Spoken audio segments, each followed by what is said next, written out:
વડોદરાના સયાજીગંજમાં પાણી ભરાઈ ગયા। ફિનિક્સ કોમ્પ્લેક્સ પાસે ઘૂંટણસમા પાણી ભરાયા। વરસાદી વિરામ છતાં પાણી ઉતર્યું નથી। આ કોટા જવા માટે 4 કિલોમીટરનો ફેરો ફરવાનો વારો આવ્યો છે। ત્યારે વડોદરા સયાજીગંજના દ્રશ્યો આપને બતાવી રહ્યા છીએ। ફિનિક્સ કોમ્પ્લેક્સ પાસે પાણી જ પાણી ભરાયેલા છે। ઘૂંટણસમા પાણી ભરાયા છે। વરસાદી વિરામ છતાં પણ પાણી ઉતરતા નથી।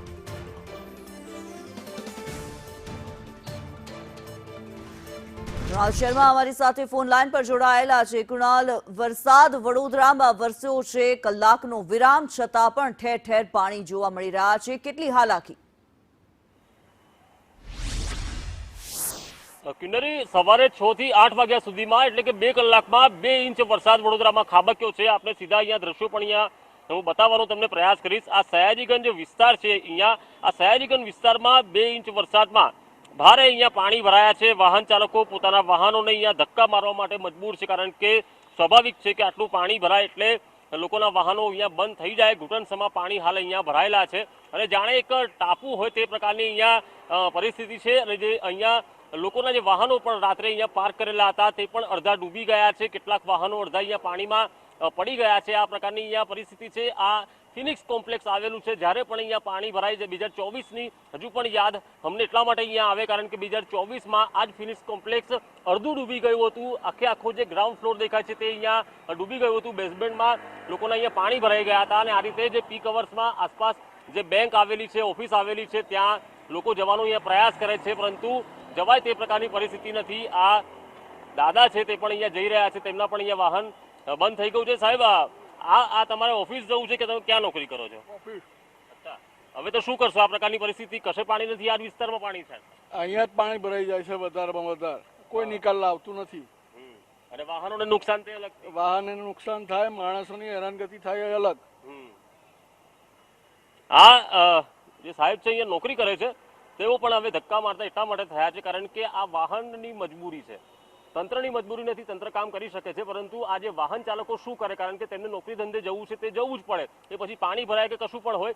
એટલે આ જે દ્રશ્યો સીધા એ બતાવે છે કે પાલિકા ભલે દાવા કરતી હોય કે તેઓ સજ્જ છે, પરંતુ હકીકતમાં 2 ઇંચ વરસાદમાં નીચાણવાળા વિસ્તારોમાં લોકોને એટલી બધી તો હાલાકી છે કે હજુ પણ ઘૂંટણસમા પાણી છે। અને આ પ્રકારના જે બેઝમેન્ટ છે, જે સુરતના જે દ્રશ્યો હતા તે દ્રશ્યો આ બેઝમેન્ટના પણ થયા હતા। તે જ હાલત આ બેઝમેન્ટની થઈ હતી કે મોટી સંખ્યામાં દુકાનદારોને અહીંયા ભોગવવાનો અહીંયા વારો આવ્યો હતો ને એટલે જ આ વરસાદની આગાહીને પગલે પહેલેથી જ અહીંયા ઓફિસો બંધ રાખવામાં આવી છે, દુકાનો અહીંયા બંધ રાખવામાં આવી છે। અને હવે પરિસ્થિતિ એ છે કે આખો દિવસ લોકો ચિંતામાં છે કે શું કરીશું અને જો વધુ વરસાદ વરસે, અત્યારે 2 ઇંચમાં જો આ પરિસ્થિતિ છે તો હજુ તો 6 થી 7 ઇંચ વરસાદની આગાહી છે, તો પછી વડોદરાની શું પરિસ્થિતિ હશે તેની ચિંતા વડોદરાવાસીઓમાં જોવા મળી રહી છે। બિલકુલ કુણાલ, વડોદરાવાસીઓ અત્યારે સૌથી વધારે ચિંતામાં છે। જે પ્રમાણે ભારેથી અતિભારે વરસાદની આગાહી પણ કરવામાં આવી છે, પરંતુ અહીંયા સવાલ એ થઈ રહ્યો છે, લોકો અત્યારે નોકરી ધંધે જવામાં હાલાકીનો સામનો કરી રહ્યા છે, ત્યારે તંત્ર અત્યારે શું કરી રહ્યું છે? શું કોઈ વ્યવસ્થા કરવામાં આવી છે? કોઈ કામગીરી શરૂ કરવામાં આવી છે ખરી? સયાજીગંજ વિસ્તારનો આ નીચાણવાળો વિસ્તાર છે, પરશુરામ ભટ્ટાનો આ વિસ્તાર છે, વર્ષોથી આ પાણી ભરાય છે। આ વિષય તંત્રને પણ ખબર છે, પરંતુ પરિસ્થિતિ એ છે આ વિસ્તારમાં કે જે જૂની લાઈન આવેલી છે ડ્રેનેજની, તે જો બદલવી હોય તો આખો જે 2 કિલોમીટરનો રોડ છે ત્યાંની ડ્રેનેજ લાઈન, વરસાદી લાઈન નવી નાખવી પડે।